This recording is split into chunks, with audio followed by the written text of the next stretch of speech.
Halo semuanya, balik lagi, sehat terus dan lancar juga kegiatannya. Kali ini masih mengenai isu ijazah Pak Jokowi. Ini ada informasi yang saya dapatkan bahwa para penggugat ijazah Pak Jokowi akan melakukan persidangan. Para penggugat ketika diwawancara oleh media malah ingin melakukan mediasi. Kenapa seperti itu ya? Padahal lanjutkan aja persidangannya. Yang digugat itu ijazah dari mulai ijazah SMA, kemudian berlanjut ke ijazah S1. Nah, untuk lebih jelasnya kita langsung saja lihat videonya seperti apa. Di Surakarta, hukum acara perdata itu mensyaratkan gugatan itu disampaikan di alamat tergugat yang terdekat. Nah, kebetulan wilayah hukum pengadilan Surakarta ini kan membawai tempat tinggalnya Pak Jokowi, kemudian membawai domisili hukum KPU dan domisili hukum atau alamatnya SMA 6. Kalau UGM di Jogja kita tarik ke sini. Jadi gugatan ini berbeda. Terus pengacara manapun tunjukkan putusan pengadilan yang berbunyi gugatan itu menang, gugatan itu kalah.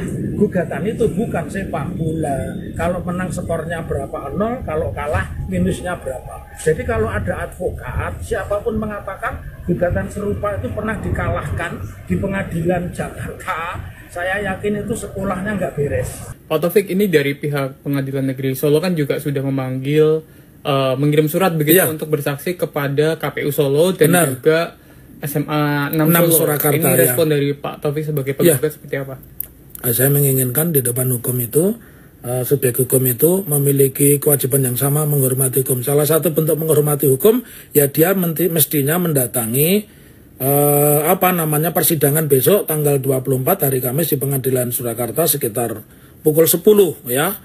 Lantas setiap persidangan ketika para pihaknya lengkap tentu akan ditanya di situ para pihak ini mau terus sidang atau mediasi dulu. Nah tentu itu kita akan ambil mediasi. Salah satu target mediasi kita ya kalau di dalam pertemuan mediasi itu kita menunjuk mediator, kemudian di situ ditunjukkan fakta-fakta ya berarti kita menganggap bisa saja nanti gugatan itu saya cabut begitu. Kalau memang fakta-faktanya mengatakan itu asli dan sebagainya begitu. Oke, berarti bisa disebut target utama dari Pak Taufik dan tim ini ke depannya di langkah awalnya ingin menempuh mediasi begitu ya? Mediasi karena itu proses persidangan yang mudah dan mediasi ini kan kalau di dalam bahasa ekonomi ini kan win-win solution. Ya, nggak ada win and lose. Kalau persidangan tetap berlangsung berarti kan ada win dan ada lose. Ada yang dimenangkan, ada yang dikalahkan, yang dikabulkan, ada yang ditolak begitu. Padahal sebelumnya terkesan menggebu-gebu para penggugat, tapi kenapa ini malah memilih mediasi ketika nanti ditawarkan di persidangan? Nggak tahu ya kalau dari pihak kuasa hukum Pak Jokowi, ya saya inginnya lanjutkan jalur hukum biar clear-clear-clearnya mengenai ijazah yang diperkarakan gitu kan. Jadi timbul pertanyaan apakah para penggugat sudah mengetahui bahwa ijazah Pak Jokowi asli sehingga lebih menginginkan mediasi? Semua terjadi konsekuensi bahwa benar itu asli, apa tindakan dari tim penuntut dari isu ijazah palsu ini? Ya, pertama mungkin ya saya belum konsultasi dengan kawan-kawan meminta maaf kepada Pak Jokowi. Setelah itu terserah Pak. Di dalam window itu ada siswa yang bernama Joko Widodo. Ini ditunjukkan dokumennya. Nomor beliau adalah 60229. Tertulis nama, identitas siswa, nama orang tua, alamat dan sebagainya, sampai pada kapan dia masuk ke sekolah ini, yakni tanggal 3 Januari tahun 1977. Ini masuk awal. Kalau SMA tuh tapi disebutnya angkatan bukan masuk ya Pak, angkatan lulus biasanya Pak ya. Iya, jadi Pak Jokowi itu disebutnya masuk. Angkatan ini masuk. Oh, angkatan masuk ini ya. Masuk. 77 ya Pak. Iya. Karena beliau lulus tahun 1990 berdasarkan fotokopi jasa yang kami simpan di sekolah kami. Guru kimia di SMA Negeri 6 Surakarta, dan saya mulai mengajar di sana tahun 1976. Pada waktu itu saya mengajar Pak Joko Widodo kelas 1, kelas 2, dan kelas 3 yang pada waktu itu guru mengikuti jenjang dari siswanya sampai kelas 3. Nah, saya rasa ini yang perlu saya perkenalkan sementara. Yang masih mempertanyakan ijazahnya Pak Jokowi itu asli atau palsu, nih biar dijawab sama politisi PDIP. Yang pertama, kata Pak Hasanuddin, dugaan ijazah palsu Jokowi bohong, cari sensasi. Itu kata Pak Hasanuddin. Kata Pak Guntur Romli, dulu keturunan PKI, sekarang ijazah palsu. Dendam ke Sumat HTI dan pendukung Anies. Itu kata Pak Guntur Romli loh ya. Yang Dari ketiga, PDIP. kata Pak Arya Bima, tuduhan ijazah Jokowi palsu itu wong gendeng. Tahu kan wong gendeng? Wong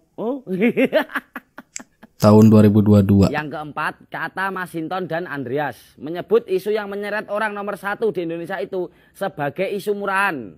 Ia lantas mengatakan agar isu tersebut tak perlu ditanggapi. Itu tadi kata politisi PDI. Sekarang kita pikir pakai logika kita. Syarat menjadi Presiden Republik Indonesia itu cukup dengan SMA sederajat. Nggak perlu S1 atau sarjana. Lalu apa untungnya Pak Jokowi memalsukan ijazah itu? Apa untungnya?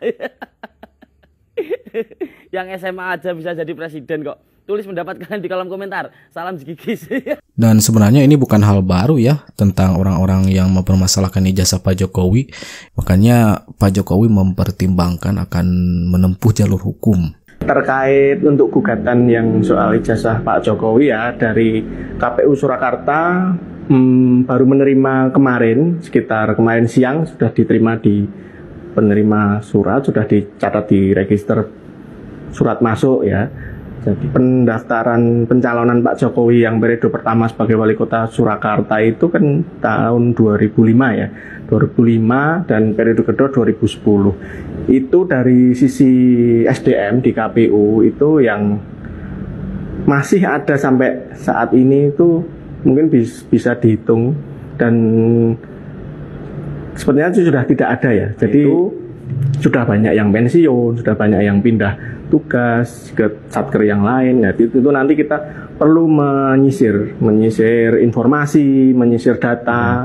Jadi kita sudah menindaklanjuti dengan menggelar rapat pleno, memutuskan untuk membentuk tim untuk mencari informasi dan data yang diperlukan untuk pengadilan semacam itu. Jadi nanti kita akan serahkan ke dalam persidangan bila diminta. Nah, KPU siap siaga membuka data ketika ditanya di pengadilan, akan memberikan data yang real. Sebenarnya apa sih yang dituju oleh kelompok-kelompok yang memang membenci Pak Jokowi dan keluarganya? Kira-kira apa gitu? Sedemikian hebatnya ada isu ijazah, kemudian maklumat para jenderal, ya. Sebelumnya juga ke Marfufufafa dan lainnya. Apa sih tujuannya? Oke, kita bedah ya.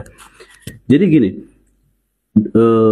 sebenarnya para pembenci Pak Jokowi ini dan keluarga ya, itu tahu apa yang dimainkan, ya, isu yang dimainkan seperti ijazah palsu, kemudian maklumat para jenderal, ya, dan sebelumnya Fufufafa, itu tidak akan menghasilkan apa-apa, tidak akan mampu mengadili yang namanya Pak Jokowi menurunkan Gibran dari Wapres, ya. Dan nggak akan sampai ujungnya, mereka itu tahu. Tetapi sebenarnya bukan itu yang mereka tuju. Yang mereka tuju adalah, ya, bagaimana mendegradasi Jokowi family, keluarga Jokowi, gitu ya. Untuk apa? Untuk 2029. Ya. Bagaimana membuat framing, ya, dari saat ini terus dimainkan supaya apa? Supaya terus membuat harapannya, ya, mendegradasi Pak Jokowi, Gibran, ya.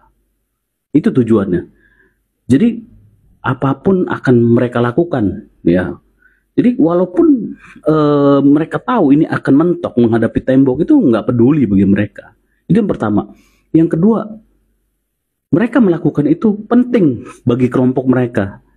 Karena dengan cara itulah kelompok tersebut mengkonsolidasikan masanya, loyalisnya. Ya kalau di politik kan kalau kita punya musuh bersama kita menjadi bersatu. Nah mereka memposisikan keluarga Pak Jokowi ini musuh mereka. Siapa yang di dalam di sini? Ya para kelompok politik ya agamis fundamentalis ada di situ. Ya kita tahu teman-teman di situ ada kelompok FPI, kemudian HTI, kemudian kelompok-kelompok Islam yang dianggap radikal, ya. Jadi itu yang mereka lakukan, ya. Jadi untuk membentuk kekuatan mereka menuju 2029. Kemudian yang ketiga, ada beberapa individu, ya, contohnya Roy Suryo lah, Refli Harun dan lain-lain untuk kepentingan apa pribadinya, untuk viewers dan subscribe. Ya tujuannya apa? Tujuannya akunnya berkembang, dia mendapatkan uang. Jadi ya bagi mereka melakukan hal-hal yang sekarang adalah sebuah kebenaran. Memang tak pernah selesai ya, dari dulu sampai sekarang selalu ada pihak-pihak yang menyerang Pak Jokowi beserta dengan keluarganya. Sampai saat ini. Tadi kata salah satu netizen yaitu Bang Rusen ya, menjelaskan itu ada tujuan sebenarnya. Tujuan untuk mendegradasi Pak Jokowi dan keluarganya. Kalau kata Pak Adi Prayitno, seorang pengamat politik, dia memberikan pernyataan bahwa pihak-pihak yang selalu menyerang Pak Jokowi beserta dengan keluarganya, ya tujuannya itu untuk mendowngrade. Kita lihat pendapat dari yang lain. Dengan adanya gugatan ini malah tidak baik ya bagi para pihak yang ingin membuat kekacauan, karena ketika sudah ada putusan pengadilan ya di mana Pak Jokowi ijazah Pak Jokowi itu asli ya, berdasarkan bukti-bukti yang selama ini bersebaran ya, termasuk dari pihak-pihak universitas juga sudah bicara, termasuk dari KPU RI ya, karena mereka kan memeriksa seluruh dokumen ya, termasuk ijazah para calon. Yang dimana kita tahu sama-sama bahwa Pak Jokowi itu sudah diperiksa keabsahan dari ijazahnya sejak dia jadi calon wali kota ya 2 periode, lalu diperiksa lagi ketika beliau maju menjadi gubernur DKI ya. Lalu diperiksa lagi ketika beliau maju menjadi calon presiden dan menjadi presiden 2 periode. Ya. Termasuk berbagai bukti yang lain yang sudah disampaikan ya. Tetap itu tidak menghentikan tudingan-tudingan atau tidak menyurutkan tudingan-tudingan yang dilemparkan oleh para pihak yang memang tujuannya memang tidak baik ya. Tujuannya memang bukan untuk mencari kebenaran, tapi memang hanya ingin membuat kekacauan di negara ini. Karena Kemarin kapan? sebelum Cawapres. Iya. Dipermasalahkan juga. Iya. Waktu foto video itu Mas kan itu udah di. Oh iya, katanya foto editan ya. Tapi fotonya itu ada di sekolah ya, di kampus ya. Ditunjukkan oleh UGM sendiri ya. Mas ini kan sering sekali kalau yang sering menuduh itu kan dulu juga nuduh Pak Jokowi, terus sekarang Mas Wali. Enggak apa-apa, makanya kan saya bawa ini, monggo teman-teman media bisa pegang bentuk aslinya, bentuk fisiknya. Ini yang sudah istilahnya apa nih? Dilegalisir. Ini yang kesetaraan. Nah itu dia teman-teman mengenai isu ijazah Pak Jokowi. Terima kasih sudah nonton informasi ini sama-sama. Nanti kita jumpa lagi di video-video selanjutnya. And that's it. Catch you later.